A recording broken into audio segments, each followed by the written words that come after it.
Hey guys, AlexG8462 here.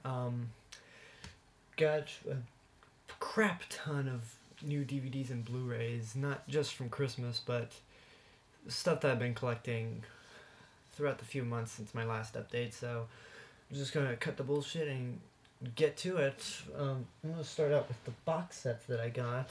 I'm gonna start with the biggest thing.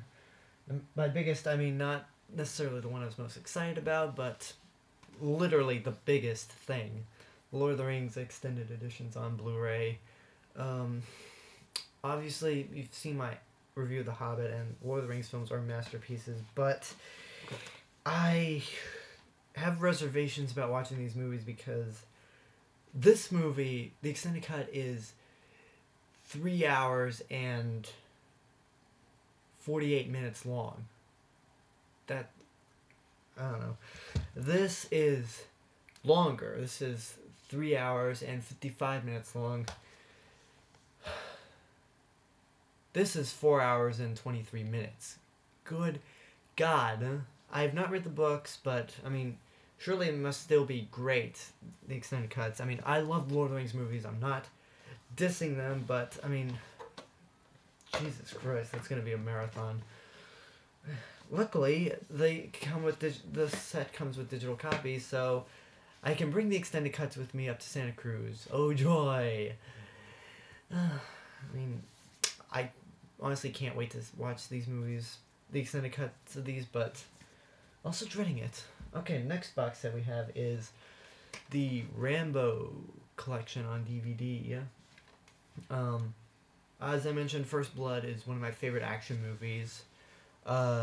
Rambo First Blood Part 2 is goofy. It's fun, but it's got its flaws, like really big flaws, and probably the only Worst Picture winner that I like. Not seen Rambo 3, but when I heard it's like Rambo 2, only worse. And then Rambo is a mix of a good balance of the first two movies. That hard kick-ass action from Rambo First Blood Part 2, and the drama that's debatable from First Blood. I mean, you saw Rambo make it into my list of other favorite movies, but I mean, this is a cool set. Rambo, fuck yeah. Next we got this is actually two sets I got. One Blu-ray, one DVD. That's basically the same thing. The Dark Knight Trilogy. The reason I like this, the only reason I got these on DVD and Blu-ray, both on DVD and Blu-ray, is because I wanted a DVD. I owned The Dark Knight on DVD, but I wanted a DVD version of Batman Begins and The Dark Knight Rises for when I'm up at Santa Cruz, and that's good. I still love this. And then for a reason on Blu-ray is because I don't own any of the movies on Blu-ray, and for Dark Knight and Rises, I'd like to kind of relive those IMAX sequences because they are amazing. But that's pretty much about it. If you've seen my reviews for the movies, if you haven't seen the reviews, go see them because I'm pretty sure you've seen the movies. Before we get into the individual DVDs, I have one more box set. The Gamera Trilogy on Blu-ray. I mean, I saw the I used to own the third movie on DVD, but I lost it, unfortunately, so now I've got all three movies on Blu-ray. And for Gamera 3, there was a big problem where the subtitles didn't match the audio at all, so the company actually had this replacement policy where you send the Blu-ray back, they fix it up or give you a new copy and send it right back to you. But luckily I checked, the subtitles are great, so if you are a fan of Gamera, subtitles are good, and I recommend pick up this set. I mean, Gamera really is like, if you don't know who Gamera is, he's basically the rival of Godzilla. He's a fire-breathing turtle.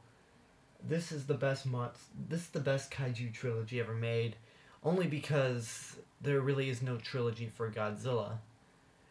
Which, speaking of, brings us to our first individual DVD or Blu-ray, Godzilla vs. Biollante. Probably the most underrated Godzilla movie, in my opinion.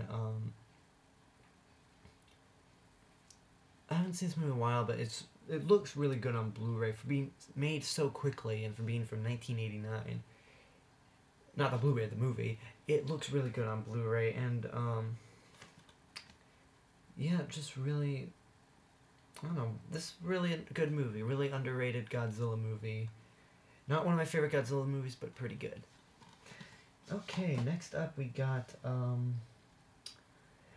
movie that I regret not having in my top 10 favorite anime movies, The Iron Giant. Undeniably the best movie that Warner Bros. Animation has made. This was Brad Bird's masterpiece before The Incredibles. The only reason this is not on my list of top 10 favorite anime movies is because the other ones just clicked more, but it's still pretty damn good. If I made a top 20, this would be at number 1. So, Iron Giant. Really, really good. See it if you have not. If you have kids, show them this movie now. Next up is, I gotta be grateful for this. This girl saved me from the Twilight Breaking Dawn Part 2 release with all those fangirls going nuts and knowing how much money the movie made. Good old Buffy the Vampire Slayer. After the Avengers and Cabin in the Woods, I became obsessed with Joss Whedon. You saw that I bought Firefly, so I bought season 1 of Buffy the Vampire Slayer. It's a really good show, and it's really close to blocking out the sparkling vampires of Twilight. Because I basically I started watching the season as soon as I got it, but I finished the season once that shitty Twilight movie was coming out, and God bless you, Buffy. Really good. I plan to get the entire series on DVD because I love this season. I love this show just that much. So, yeah, Buffy the Vampire Slayer. Really quickly, since I mentioned these movies in top 10 lists, I'll just go over them really quickly. So, we can move on. Evil Dead 2, really funny. Land Before Time, my 10th favorite anime movie. And Piranha 3D. Corny, but fun still. Okay, next up we got The Hunger Games. This is the Best Buy exclusive, which is the reason it's in this packaging. Comes with Blu-ray bonus disc, DVD, which is currently in Santa Cruz, and DVD bonus disc. And as you saw in my dorm video, it came with a little glass little thing of the logo right here. But yeah, gotta watch this movie again. Really good. Okay, next up we got Community Season 4. No, I'm sorry, Season 3. Season 4 hasn't started yet, but Community is such a great show. Oh, this might not be my favorite season, but it's still pretty good. Community. There's really not much I have to say about this set. Next up, what do we have next? The Muppet movie. I bought this up at Santa Cruz before my Muppet Magic class started, and ironically, we would be watching this movie, so I've seen it twice in the matter of 1 week. Really funny movie. Of course, it still sucks that Jim Henson is gone, but luckily the Muppets continue to live on and keep their integrity. Next up we got the Star Trek Trilogy on DVD. For anyone who doesn't know, the trilogy consists of 3 movies: Star Trek II, The Wrath of Khan, Star Trek III, Search for Spock, and Voyage Home, which is Star Trek IV. I only seen Wrath of Khan because it made my list of other favorite movies. I have not seen Search for Spock and Voyage Home, but from what I hear, they're pretty good, especially Voyage Home, although I still think that J.J. Abrams' Star Trek is the best, and I've seen the trailers for Star Trek Into Darkness. It looks incredible. Can't wait to see that movie. But for now, I'm going to enjoy J.J. Abrams' Star Trek and the Star Trek movies. Next up is a movie that, from the makers of The Artist, and just as good, OSS 117, Cairo, Nest of Spies. This basically, in the way The Artist was an authentic silent movie, this is sort of an authentic James Bond movie. It's a spoof of James Bond, of the Sean Connery James Bond movies from the 60s, but they play it straight. It's not like Austin Powers where they deliberately make jokes about it. This is played straight, and I love this movie. Really, really love it. Can't wait to see it again because it's just that good. Jean Dujardin is so funny. Especially after The Artist, he's gonna be big. And Bernice Bejo is hot also, and really talented. Really good movie if you haven't seen it. If you love The Artist, recommend seeing this because it's from the same director also. Going back to Joss Whedon, we got Cabin in the Woods. This was my first introduction to Joss Whedon. Saw the movie. I heard really good things about it from South by Southwest and from Spill.com. So I figured, hey, you know what? I'll give this movie a shot. Thank you, everyone who gave this movie a positive review when it came out, because I adore this movie. You saw it make my list of favorite horror movies. It's probably going to make my top 10 favorite movies of the year. It's that good. I know there are people that bitch about this movie, but whatever. Alright, next up we got three stuff actually from Pixar. Pixar Short Film Collection Volume 1 and Volume 2. Obviously, with the middle exception of Cars 2, Pixar is genius. Their shorts are so brilliantly funny. Even the Cars shorts that are presented on these two Blu-rays have some charm to them. Cars 2 was really their biggest letdown, but I thought they still are really good at what they do. Geniuses. And they seem to pick themselves up with their latest movie, Brave. Though it's not one of my top 5 favorite Pixar movies, it's still pretty good. And it gave me I wouldn't say weird movie experience, but an interesting one at that. But Brave is a really good movie. I know there are people that aren't too fond of it, but hey, it's not Cars 2, so that's good, right? Next up, we got probably the most underrated Disney movie ever made by the animation department, The Great Mouse Detective. This movie is so... it's basically Sherlock Holmes, but with a mouse. And Professor Ratigan is basically Moriarty. It's kind of cute, but it really is really good. The hero and villain are really interesting. Basil Baker Street is the hero, obviously, and then, as I mentioned, Professor Ratigan.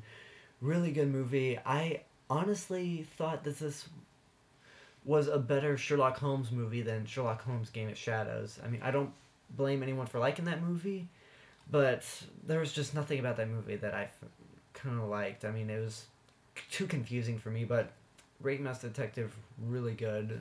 See it if you haven't. It's really one of Disney's most underrated film. Next up, and celebrating its 30th anniversary this year, E.T. the Extraterrestrial. E.T. is one of the greatest science fiction movies ever made, and one of Steven Spielberg's best movies. This is pretty much his company's logo, Amblin. And I recently saw the 20th anniversary edition with the enhanced special effects. I hate it now. I absolutely thought, oh my god, these CG effects look so bad. And because honestly, the CG effects bugged me more than the replacing the guns with walkie-talkies, but luckily this is the original cut with the animatronics that look authentic. Really a heartwarming movie. I mean, there's some people that don't like it for reasons I can't comprehend, but yeah, E.T. on Blu-ray looks really good, and there's a interesting piece here called Steven Spielberg and E.T. where he talks about his experience in the movie 30 years later. Something really good. You should get this Blu-ray if you love E.T. If you love Steven Spielberg, you are required to own it. Next up, a movie that is really controversial, making it probably the Kingdom of the Crystal Skull of 2012, Prometheus. As you've seen, I love the original Alien. It's my second favorite horror movie. It's my second favorite horror movie, second only to Jaws. Prometheus, I can understand why people hate this movie. But I mean, I liked it. That was really interesting. It had great 3D, even though this is not the Blu-ray 3D. I don't ever plan to get Blu-ray 3D. A Blu-ray 3D player, because if I say Blu-ray 3D, I don't plan to get Blu-ray 3D ever. That's going to contradict what comes next. Or last, but whatever the case, I liked Prometheus. It's not going to be one of my favorite movies of the year, but still enjoyable nonetheless. If you haven't seen it, or if bad people saying it was shitty kept you at bay, give it a shot and decide for your own. You should be entitled to your own opinion. Next up is The Amazing Spider-Man on Blu-ray. You've seen me review The Amazing Spider-Man and the original Sam Raimi movies. Obviously, it's the best Spider-Man movie made. The only downfall that this movie has, well, actually two. One is obviously having to retell the origin of Spider-Man really wasn't all that interesting because his story's so famous, we know how he becomes Spider-Man. But everything after that seemed pretty good. I mean, really enjoyed this movie. I really wish it was still part of the Marvel Cinematic Universe. Because, I mean, everyone's mind would explode if Spider-Man was in the next Avengers movie. Which brings me to my final movie in my DVD Blu-ray update. The Avengers. I mean, undeniably, it is such... after seeing this movie, I was speechless. This is such an amazing movie. The fact that Marvel planned this for 4 years, and it was good, of all things, that is a true accomplishment. I mean, now the reason I got the Blu-ray 3D comic back is because, for one thing, I wanted to get the digital copy of the movie, which actually helped because I showed the Avengers at a screening in my lounge area. Me and my friends got together, we decided to watch a movie, and let's watch the Avengers. I'm like, okay, my laptop has the digital copy, let's do that. And the other reason is because I am too much of a lazy bastard to buy the soundtrack album Avengers Assembled, which is good because one of the songs, I'm Alive by Shinedown, never heard of them, but basically that song makes me think of UC Santa Cruz. I mean, I don't know why, but whatever the case, it does. The Avengers is such a good movie. And yeah, that's pretty much it. That's my final... This is the last movie I have in that set. And I hope you take some of these Blu-rays and DVDs into consideration. And my next video will be my top 10 favorite films of 2012. So until then, see you guys later. Bye.